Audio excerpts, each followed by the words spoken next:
Et les amis, j'espère que vous allez tous bien. Donc guidance pour le mercredi 11 août 2021. Donc guidance générale qui ne peut pas résonner avec tout le monde. Donc prenez que ce qui résonne avec vous et ce n'est pas attitré à un signe astrologique en particulier.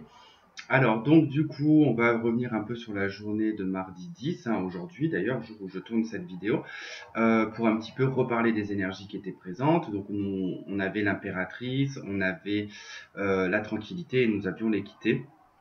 Alors là, il est 17h43. Bon, la journée n'est pas terminée. Bon, astrologiquement, ils avaient annoncé quelque chose d'inattendu. Perso, moi, j'ai rien eu d'inattendu pour l'instant. Mais j'étais bien dans l'énergie de l'impératrice, de la tranquillité, de l'équité. Rien ne s'est passé. Voilà. C'était tranquille, c'était pépère.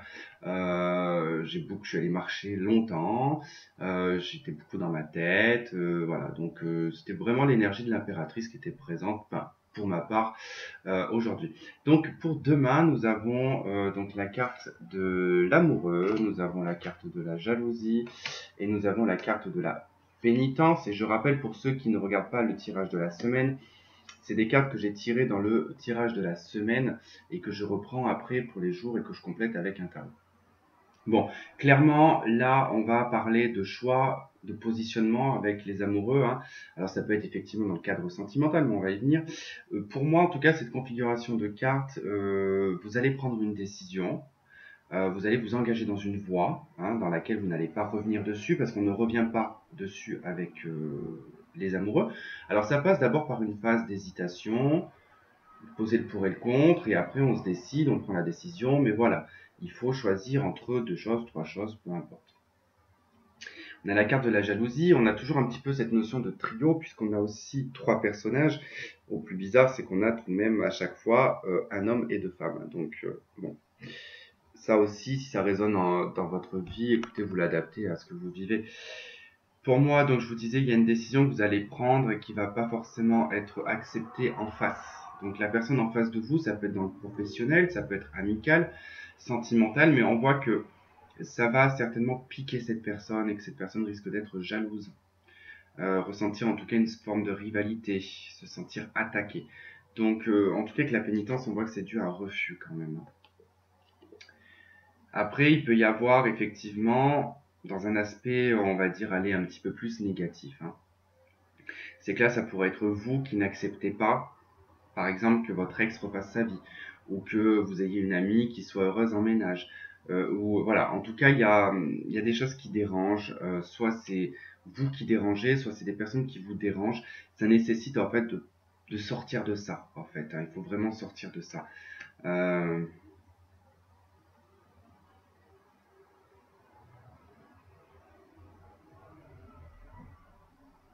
Ça peut, effectivement, si je me base pas trop sur l'interprétation des cartes, juste en survolant comme ça au regard de ce que ça pourrait m'inspirer, j'ai vraiment ce sentiment où dans le secteur sentimental, quand même, on est fermé à des choses, quand même. Et on est peut-être fermé à des choses parce que justement, on n'a pas ce que l'on veut.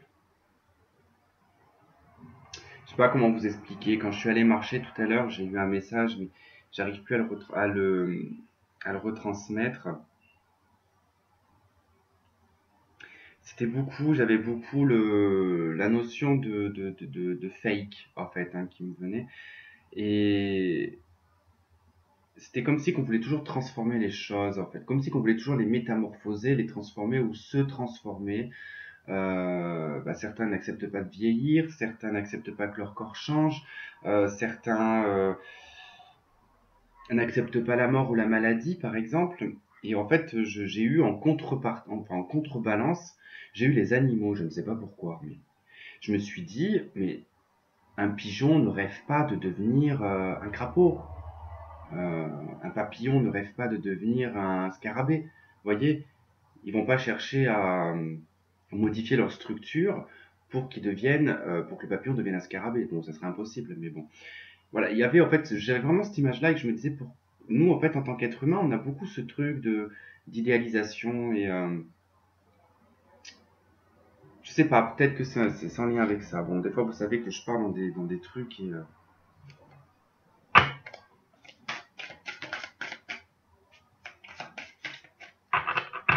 j'ai toujours pas fini de faire mes signes d'air.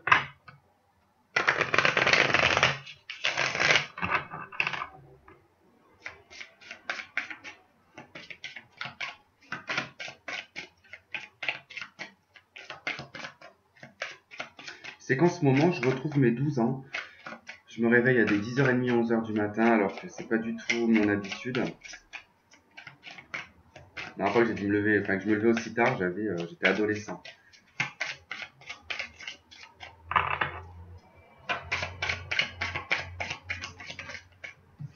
Oula, 10 de coupe, 10 d'épée.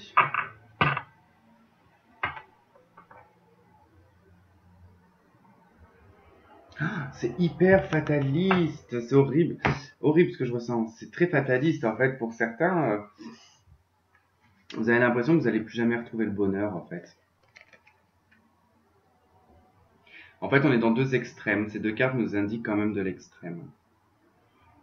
D'un côté, de toute façon, la décision que vous allez devoir prendre, qui sera peut-être pas une décision qui sera sur le jour même, qui sera peut-être dans les jours et les semaines à venir, mais ça nécessite en fait entre choisir, pour moi c'est ça, ces deux cartes, c'est le choix des amoureux là.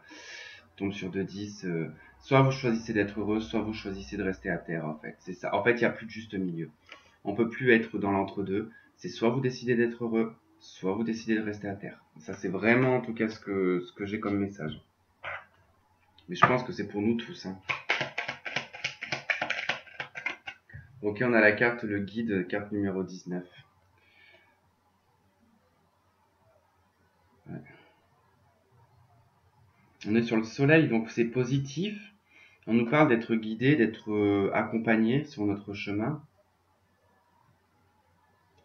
Suivez votre cœur. En tout cas, je vous l'ai dit sur la guidance d'hier.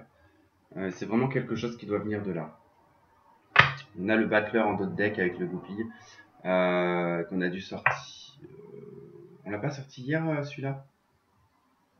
Je sais pas, action, énergie, volonté. Donc, allez, il faut se remotiver pour certains. Là, vraiment, il faut trouver la motivation pour se remettre un petit coup de collier, un petit coup de. Je suis aussi dans le même cas que vous. Hein. J'essaie de me motiver tous les jours. Hein. C'est pas facile. Mais voilà, c'est comme ça pour tout le monde. C'est les énergies qui nous plombent un petit peu. Faut pas qu'on baisse les bras. Faut continuer à s'accrocher.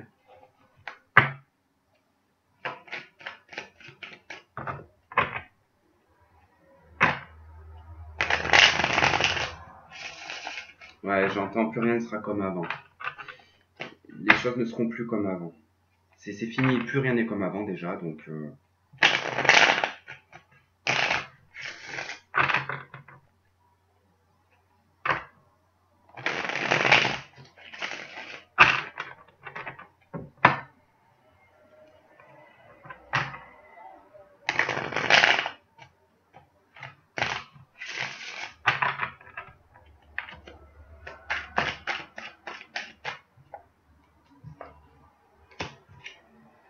Ah, on a trois cartes, j'allais dire trois coupes, n'importe quoi. Hop. On a le roi de coupe, l'amoureux et le roi de denier. Il peut y avoir deux hommes autour de vous. Deux fois quand même l'amoureux ressort. Alors, est-ce que vous avez un choix à faire entre deux hommes? Alors, je pense que là, ça peut se traduire parce qu'il y a autant de femmes comme il y a autant de hommes, quoi, en fait. Donc, pour certains, vous avez un choix à faire entre votre vie sentimentale et votre vie matérielle. Comme si qu'il y avait aucun des deux dans votre vie, en fait. Et que vous vous dites, bon, bah, soit je me concentre sur ma vie sentimentale, soit je me concentre sur ma vie matérielle et financière. On peut être sur des choix qui sont liés à l'immobilier, à un patrimoine familial aussi, peut-être avec le père ou un grand-père. C'est possible. C'est ouais, c'est assez particulier quand même.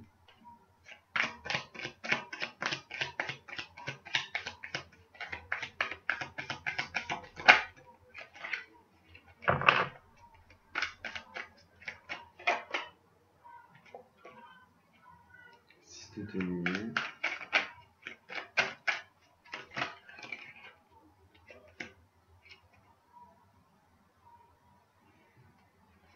Ouais, c'est un choix qu'il va falloir bien analyser, bien réfléchir.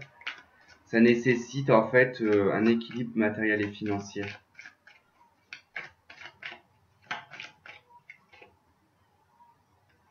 Et le page de coupe. Ouais, il y a un besoin de nouveauté, il y a un besoin de réfléchir. On a le pendu en d'autres decks, il y a un besoin vraiment de réfléchir, de prendre en compte vos ressources, vos connaissances, votre expérience également. C'est marrant parce que c'est autant la vie matérielle que la vie sentimentale. On veut pas un extra en fait, c'est ça le truc. C'est que c'est même pas qu'on cherche un extra ou le truc super extraordinaire, vous voyez, papillon dans le ventre, super coup de foudre, même pas en fait. On aimerait juste avoir un simple équilibre dans sa vie, un équilibre émotionnel, affectif, sentimental, et à la fois un équilibre matériel, mais sans que ça soit trop dans l'excès, avoir un point d'attache, vous voyez. Donc vous allez étudier tout ça demain avec la papesse. Parce qu'il y a il y a de l'insatisfaction en fait. Hein. 4 de coupe, l'arcane sans nom. La 2 de coupe. Il y a un moment donné où vous vous êtes séparé d'une personne, où vous avez... vous êtes séparé peut-être d'un associé. Et là, il y a du manque avec la 4 de coupe. C'est quand même voilà, le fait qu'on manque de quelque chose. Hein. Mais c'est que ça touche émotionnellement quand même.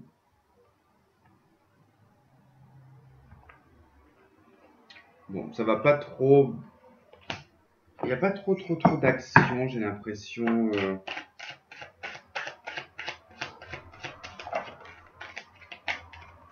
Et ouais, l'inconstance, elle rejoint un petit peu la carte de l'amoureux, hein, d'être dans un entre-deux, donc dans des hésitations. On a le piment, on vous dit peu probable. Alors, on peut être énervé hein, sur cette journée. Hein.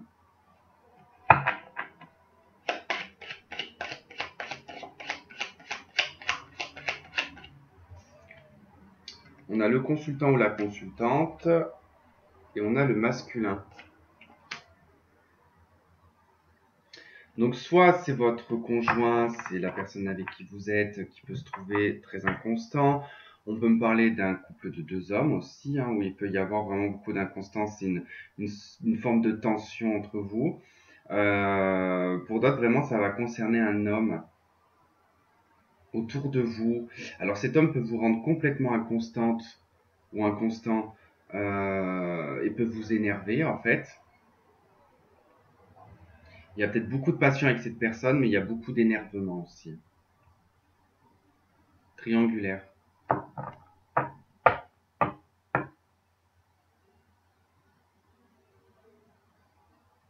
Bon, cela dit, je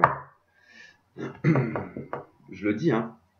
Là, on nous parle d'un homme qui est probablement marié, probablement avec une femme, mais c'est un homme qui voit probablement un autre homme.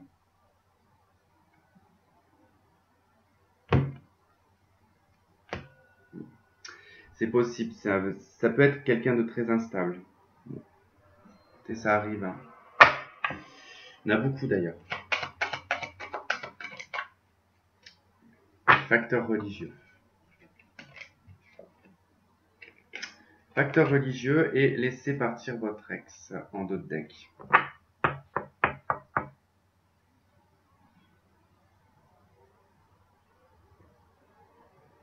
Là, ça peut parler effectivement, comme je vous disais, par rapport à une triangulaire. Ça peut concerner un homme, en tout cas, qui là ne peut pas, on peut pas, en fait, ça peut pas être une relation qui peut être officialisée, ça peut pas être quelque chose qui peut être possible concrètement de ce que je vois, parce que c'est quelqu'un qui a beaucoup de facteurs dans sa vie, qui fait que c'est, comme je disais, comme je le dis assez souvent, c'est pas politiquement correct, que ce soit culturellement, religieusement, sociétal, statut financier, vous voyez, il y a beaucoup de choses qui peuvent rentrer en compte. Hein. Donc c'est quelqu'un de très inconstant, qui n'est pas stable. Alors c'est vrai que là, ben, je pense que le message aussi, c'est ce qu'on vous dit. Je pense par rapport à cette jalousie et cette tension, je dirais plutôt de rivalité. C'est soit on choisit d'être heureux, soit on choisit de rester dans le mal, en fait, par rapport à cette personne. Enfin bon, c'est comme ça que moi, ça se traduit. Bon, bah écoutez, je vais m'arrêter là. Parce que je suis pas trop connecté. Enfin, je suis connecté, mais alors très courtement aujourd'hui. Euh, je sens qu'il n'y a pas grand chose qui va se passer. Honnêtement, je sens que je vais pas vous inventer une histoire pour faire plaisir. Euh, je vais peut-être faire, tiens, après, je ferai peut-être une vidéo sur le sentimental, tout simplement, global. Mais là, ouais, pour cette journée de mercredi, non, il n'y a pas grand chose qui se passe. Donc voilà, bon, écoutez, des fois, c'est bien qu'il se passe rien. Je vous fais plein de gros bisous. On se retrouve pour la guidance de demain. Et puis, ben, portez-vous bien. Passez une très bonne journée, une très bonne soirée. Plein de bisous, bisous. Bye bye.